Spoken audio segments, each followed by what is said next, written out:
Hi there, Year 11. So today we're going to be looking at unseen poetry for your revision session.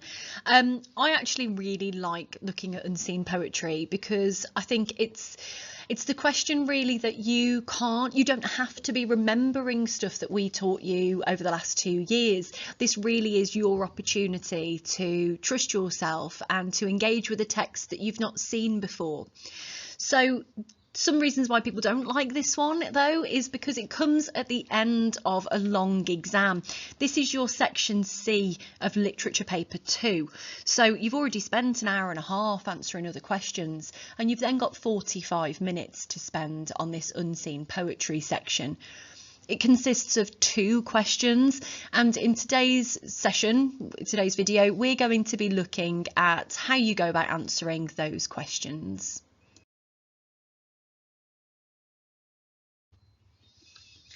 So what I'd like you to do here is to just take a look at the question that we're going to be using for today's revision session. It says there on the slide, in Small Kindnesses, how does the poet present ideas about humanity? Now, the question will always tell you what the poem is going to be about. So the first thing that you need to be remembering is to read the question first and make sure that you're absolutely certain what the question is asking you. So what I'm going to ask you to do now is to read the poem. So you're going to need to pause these slides and read the poem in Small Kindnesses. And I suggest that you read it 2 to 3 times, okay? There's absolutely no way that you will understand everything that's being said in this poem on the first reading, so please don't expect that you will be able to. So pausing here and read it over a few times, asking yourself, what do you think the speaker is saying about human beings and what it means to be human? All right then guys, so I'm just going to read through the poem. Now you can see there in yellow highlighting that I've highlighted some areas that personally I would use if I were really thinking about our AO1. So as we're reading through this time, our AO1 then just being what is the message of this poem and how is the speaker feeling? I've been thinking about the way when you walk down a crowded aisle, people pull in their legs to let you by. Or how strangers still say bless you when someone sneezes, a leftover from the bubonic plague. Don't die, we're saying. And sometimes when you spill lemons from your grocery bag, someone else will help you pick them up. Mostly we don't want to harm each other. We want to be handed our cup of coffee hot and to say thank you to the person handing it, to smile at them and for them to smile back. For the waitress to call us honey when she sets down the bowl of clam chowder, and for the driver in the red pickup truck to let us pass. We have so little of each other now, so far from tribe and fire, only these brief moments of exchange. What if they are the true dwelling of the holy, these fleeting temples we make together when we say, here, have my seat. Go ahead, you first. I like your hat. So what I want you to do now is to pause this video and to fill in that first page there on your worksheet. The 2 boxes at the top where we've got the AO1.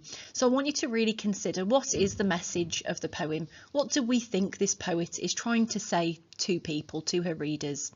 And how does the speaker feel? Do you think this speaker feels angry, sad, thoughtful, like they're thinking, like they're being really reflective? You must make sure, please, Year 11, that you are putting quotes in those first 2 boxes as well as a brief statement. Thank you. Okay then, Year 11, the next thing I need you to do, please, is to get a second coloured highlighter, and you're going to read through the poem again, this time looking at any writer's methods. Now, this particular poem doesn't have any explicit similes and metaphors. I deliberately picked it for that reason. We're really good at that. We know how to spot the most usual or most common writers' methods. So what I want you to do here is to really hunt for less obvious methods. Now, that could be things like just interesting words, any patterns, anything that you can spot. Okay, so going through again a second time, with a second colour, just spotting any of those writer's methods. So on here you can see that I have highlighted a collection of words. We've got people, strangers, someone, someone else, person, the waitress, honey, driver. And really the first thing that strikes me is how anonymous people seem. So this writer, this poet, has chosen, instead of naming people or giving specific details, to just use those nouns of stranger, people, waitress, driver. It's people who are serving a purpose. They've got a function. There's no identity really there. And I think that that's important to show how inclusive humanity is. Humanity isn't about an individual. It's about collections of people. I also think that it's there to show, or the reason that this poet has done it, is to show that all people have the ability to do kind things, even if they don't know you.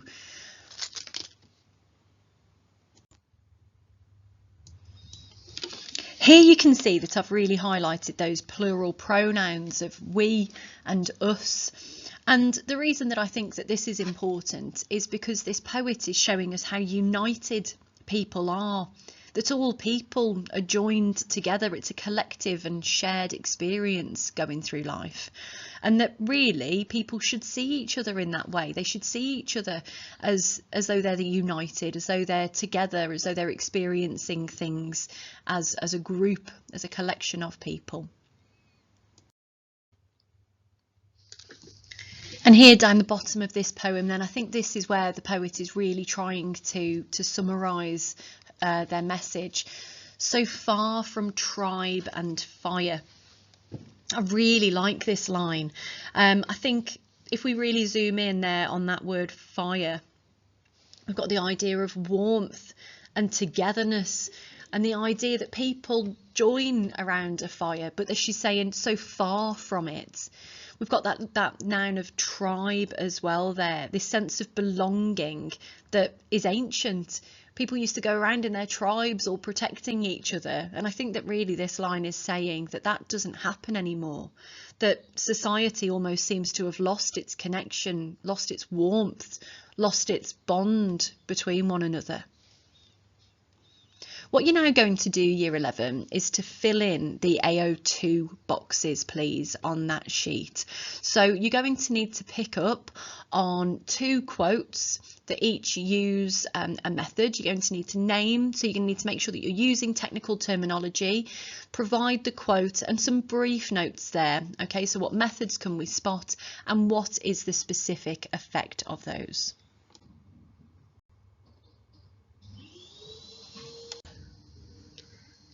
Okay folks, so for this there is quite a lot that we're expecting here in the time given. We're going to be wanting 4 paragraphs from you. So we want a good combination of AO1 and AO2. That's our only assessment objectives here, so we need to make sure that we're really giving the examiners what they want to see. So our first paragraph is just going to be an AO1 in focus. We're going to be using the pedal structure, so we're going to make our point. We're going to then provide some evidence from the text to prove that point. We then explain it in its most obvious form. We develop on that point that we've just made, on the comments that we've made, and then we link it back to the question and to the point that we made at the beginning.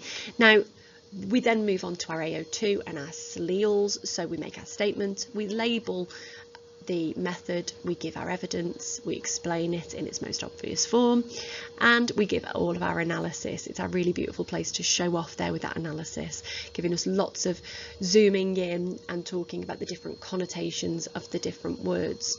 We then repeat that. So what I want you to do here is just pause this video and have a look at the questions that I've put down there, and really take a look at those AO1 points that you could be making, and also just make sure that you've got your AO2 quotes selected.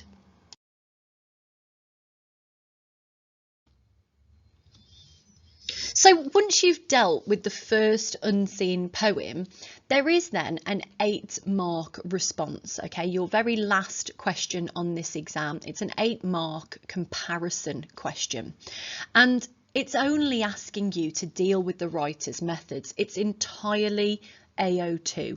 We don't need to worry about any AO1. These are unseen, so we're never expecting you to deal with any AO3. So this is purely looking at the writer's methods. So the question here is, in both small kindnesses and make the ordinary come alive, how do poets present attitudes towards life? So what methods have they used to present these attitudes towards life? So what I'd like you to do is to pause the video, read through that second poem, Make the Ordinary Come Alive, and you're going to hunt through for any methods that you can spot, any writer's methods. Okay, so on the next slide there is a reminder of things that you could be looking for.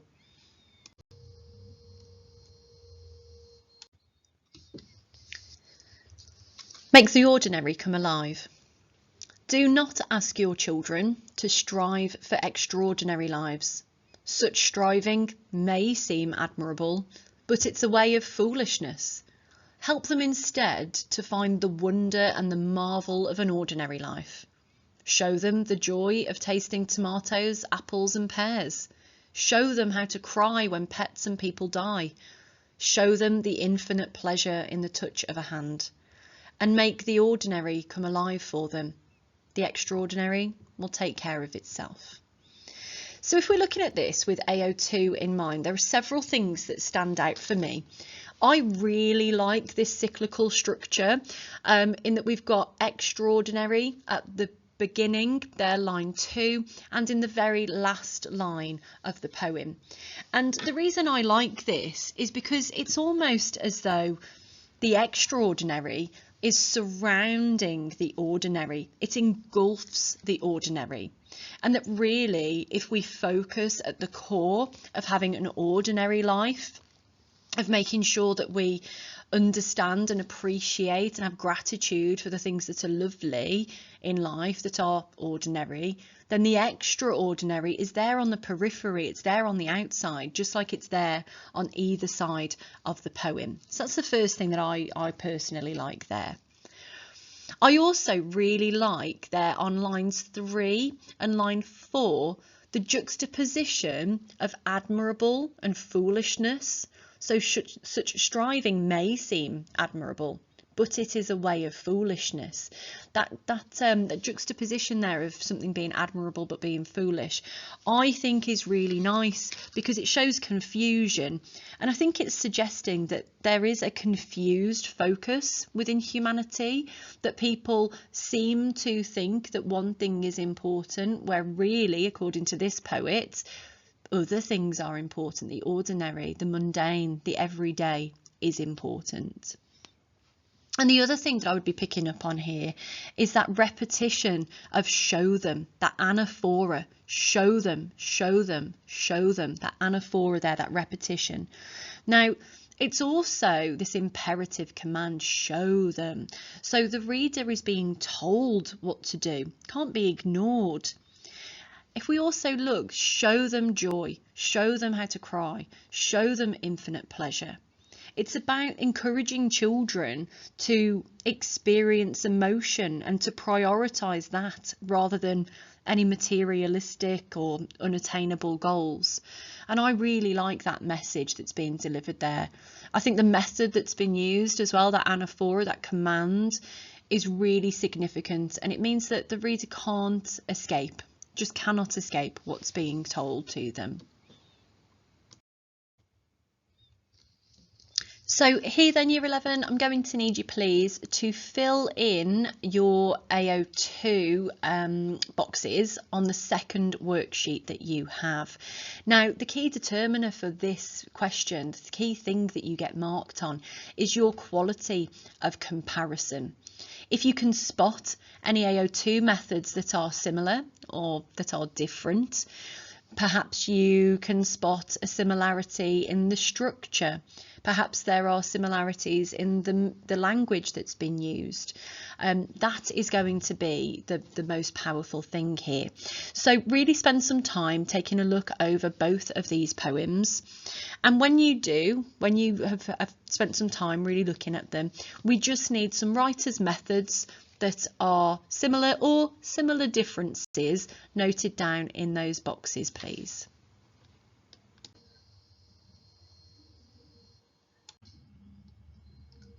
All right then, so we then move into the comparison section. We know that all of this is just going to be about the AO2, so we're just looking at writers' methods. So we need to make sure that we are using the sleek structure, really slick.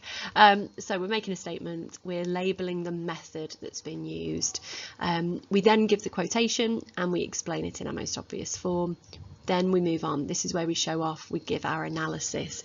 Lots of discussion there about different connotations, what the writer might be meaning, how a reader could interpret things. We then use a comparative phrase and we move to the second poem. So we're then going to be looking at the second poem and the methods used there.